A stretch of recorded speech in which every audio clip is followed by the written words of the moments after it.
নমস্কার বন্ধুরা, আমি মৌ। তোমাদের সবাইকে আমাদের গল্পগাথা পরিবারে অনেক অনেক স্বাগত জানিয়ে আজকের ভিডিওটি শুরু করছি। আজ আমি তোমাদের সাথে এই বছরের মহাশিবরাত্রি ব্রতের পূর্ণাঙ্গ সময়সূচি, 4 প্রহরের সময়সূচি, শিবরাত্রির ব্রত পালনের নিয়মাবলী, উপবাস বিধি, পারণের সময়সূচি এবং শিবরাত্রির ব্রত কথা শেয়ার করে নেব।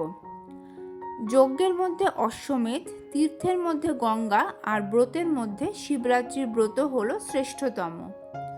দেবাদিদেব মহাদেবের আরাধনার সর্বশ্রেষ্ঠ তিথি হল এই শিবরাত্রি তিথি। প্রচলিত বিশ্বাস অনুযায়ী শিবরাত্রির ব্রত পালন করলে জীবের যাবতীয় পাপ নাশ হয় এবং ধর্ম, অর্থ, কাম, মোক্ষ এই চতুর্বিধ ফল লাভ হয়।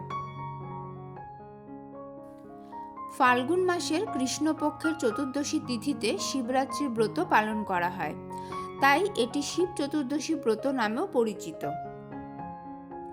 স্মার্ত মতে এই বছর অর্থাৎ ইংরাজি 2026 এবং বাংলা 1432 সালের শিবরাত্রি বা শিব চতুর্দশীর ব্রত পালন করা হবে 15ই ফেব্রুয়ারি, বাংলায় 2রা ফাল্গুন রবিবার। আর গোস্বামী মতে এই বছরের শিবরাত্রির ব্রত পালন করা হবে 16ই ফেব্রুয়ারি, বাংলায় 3রা ফাল্গুন সোমবার। চতুর্দশী তিথি লাগবে 15ই ফেব্রুয়ারি, বাংলায় 2রা ফাল্গুন রবিবার বিকেল 4:49 এবং তা স্থায়ী হবে 16ই ফেব্রুয়ারি, বাংলায় 3রা ফাল্গুন সোমবার সন্ধে 5:33 পর্যন্ত। এবার চলো তোমাদের সাথে শিবরাত্রির 4 প্রহরের পুজোর সময়সূচি শেয়ার করে নিই। এই বছরের শিবরাত্রি ব্রতের প্রথম প্রহর শুরু হবে 15ই ফেব্রুয়ারি, বাংলায় 2রা ফাল্গুন রবিবার সন্ধে 6:11 থেকে এবং তা স্থায়ী হবে রাত 9:23 পর্যন্ত। দ্বিতীয় প্রহর রাত 9:23 থেকে শুরু হয়ে রাত 12:35 পর্যন্ত থাকবে।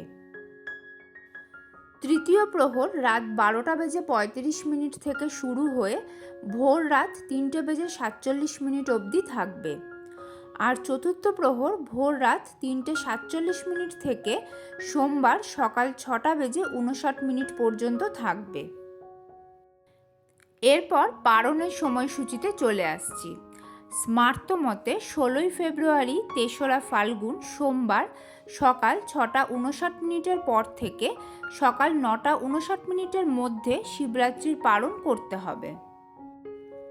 আর গোস্বামী মতে 17ই ফেব্রুয়ারি চৌঠা ফাল্গুন মঙ্গলবার সূর্যোদয়ের পর থেকে সকাল 9:59 মধ্যে শিবরাত্রির পালন করতে হবে। শিবরাত্রির ব্রত পালনের কিছু সাধারণ নিয়ম আছে। ব্রতের আগের দিন সংযম পালন করতে হবে, সম্ভব হলে সারা দিন নয়তো অন্ততপক্ষে রাত্রে নিরামিষ আহার গ্রহণ করতে হবে। শিবরাত্রির দিন উপবাস করা হয়। যারা শারীরিকভাবে সক্ষম তারা নির্জলা উপবাস করেন। যাদের পক্ষে নির্জলা উপবাস সম্ভব নয় তারা সাবু, ফলের রস, শরবত, মিষ্টি ইত্যাদি খেয়ে ব্রত পালন করেন। শিবরাত্রির দিন চাল, ডাল বা গমের থেকে তৈরি কোনো খাবার খাওয়া নিষেধ, তাই সুজি এবং ডালিয়া এই দিন খাওয়া যায় না। ওটস যেহেতু ধানের মতোই এক প্রকার দানাশস্য জাতীয় উদ্ভিদ, তাই অনেকেই শিবরাত্রির ব্রত পালন করলে ওটস খান না। যারা একবার পুজো করেন অর্থাৎ শুধুমাত্র প্রথম প্রহরে পুজো করে ব্রত পালন করেন তারা পুজোর পরে ফল, মিষ্টি ইত্যাদি প্রসাদ গ্রহণ করতে পারেন। যারা 4 প্রহরে 4 বার পুজো করে শিবরাত্রির ব্রত পালন করেন তারা শারীরিকভাবে সক্ষম হলে 4 প্রহরের পুজো শেষ করে তারপর প্রসাদ গ্রহণ করেন। আর যাদের পক্ষে অতটা সময় উপোস থাকা সম্ভব নয় তারা প্রত্যেক প্রহরের পুজোর শেষে ফল, মিষ্টি ইত্যাদি প্রসাদ গ্রহণ করতে পারেন এবং সাবুও খেতে পারেন। শিবরাত্রির পরের দিন পারণ করা হয়।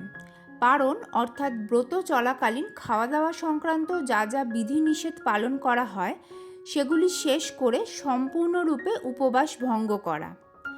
পারণের পুজোয় মহাদেবকে অনেকেই অন্নভোগ নিবেদন করেন, আবার অনেকে পরমান্ন বা পায়েসের ভোগও নিবেদন করেন। নিয়ম অনুযায়ী এই দিন মহাদেবকে ধান থেকে তৈরি কোনো খাবারের ভোগ নিবেদন করা হয় এবং পুজোর শেষে ওই প্রসাদ গ্রহণ করে উপবাস পূর্ণরূপে ভঙ্গ করা হয়। বন্ধুরা, এবার আমি তোমাদের সঙ্গে শিবরাত্রির ব্রত কথা শেয়ার করে নিচ্ছি। ফাল্গুন মাসের কৃষ্ণপক্ষে চতুর্দশী তিথিতে এই ব্রত করার নিয়ম। পুরুষ এবং স্ত্রীলোক সকলেই এই ব্রত করতে পারেন। ব্রত কথা। পুরাকালের কথা। একদিন কৈলাস পর্বতে হর পার্বতী বসে বিশ্রাম করছিলেন। এমন সময় দেবী বললেন, প্রভু, ধর্ম, অর্থ, কাম ও মোক্ষ লাভের জন্য কি কাজ বা ব্রত পালন করলে আপনাকে সন্তুষ্ট করা যায়? মহাদেব বললেন, শোনো পার্বতী, ফাল্গুন মাসের কৃষ্ণপক্ষে চতুর্দশী তিথির অন্ধকার রাত্রিকে শিবরাত্রি বলে। সেদিন যে উপোস করে থাকে আমি যথার্থই তার ওপর প্রসন্ন হই। এই ব্রত আমার খুবই প্রীতিকর। এই ব্রতের গুণেই গণেশ সপ্তদ্বীপের অধীশ্বর হয়েছে। এখন এই তিথির মাহাত্ম্য বলছি, শোনো। পুণ্যতীর্থ কাশীনগরে এক ব্যাধ বাস করত। প্রাণী বধ করাই ছিল তার কাজ।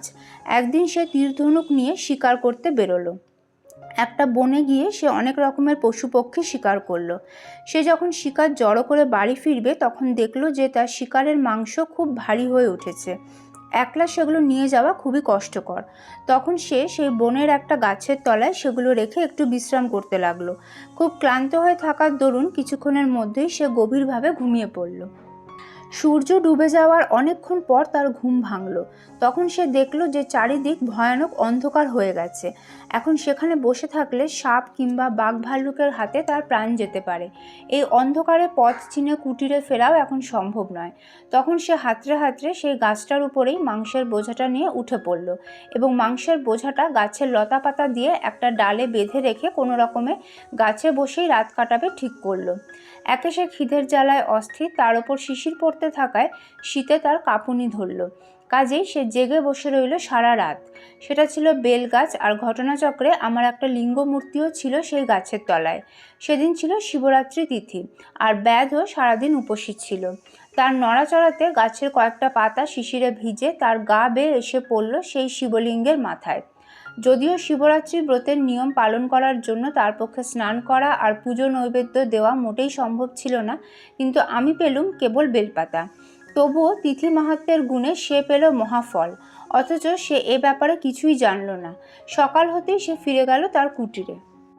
বেশ কিছুকাল পরে তার মৃত্যু হলো। তখন যমদূত আর আমার দূতেরাও তার কাছে গিয়ে হাজির হলো।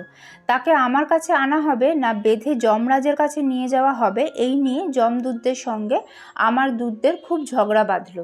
শেষে শিবদূতেরা যমদূতদের পরাস্ত করে ব্যাধকে আমার কাছে নিয়ে এলো। যম এই ব্যাপার সব জানতে পেরে আমার কাছে আসছিল।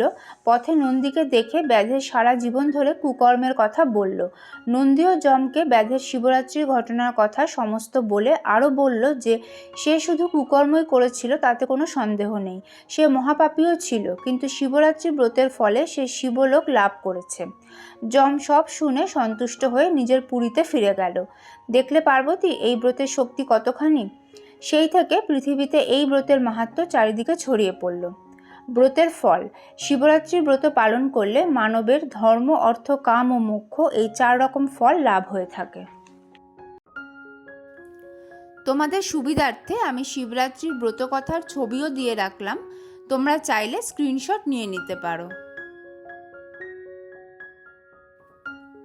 তাহলে বন্ধুরা, এই ছিল আজকের ভিডিও। আশা করি ভিডিওটা কিছুটা হলেও তোমাদের কাজে লাগবে। কেমন লাগলো তোমাদের আজকের ভিডিও আমাকে কমেন্ট করে অবশ্যই জানিও। ভালো লাগলে লাইক এবং শেয়ার করে দিও। আর যদি তোমরা প্রথমবার এই চ্যানেলের ভিডিও দেখে থাকো তাহলে প্লিজ চ্যানেলটা সাবস্ক্রাইব করে নিও। সেই সঙ্গে পাশে থাকা বেল আইকনটা ট্যাপ করতেও ভুলো না, যাতে আমাদের চ্যানেল থেকে শেয়ার করা সব ভিডিও নোটিফিকেশন তোমাদের ফোনে সঠিক সময় পৌঁছে যায়। সকলকে মহাশিবরাত্রির অগ্রিম শুভেচ্ছা জানিয়ে আজকের ভিডিও এখানেই শেষ করছি। শিবরাত্রি সংক্রান্ত আরও নতুন ভিডিও নিয়ে ফিরে আসবো খুব তাড়াতাড়ি। মহাদেবের কৃপায় তোমরা সকলে ভালো থেকো, সুস্থ থেকো। জয় শিব শম্ভু।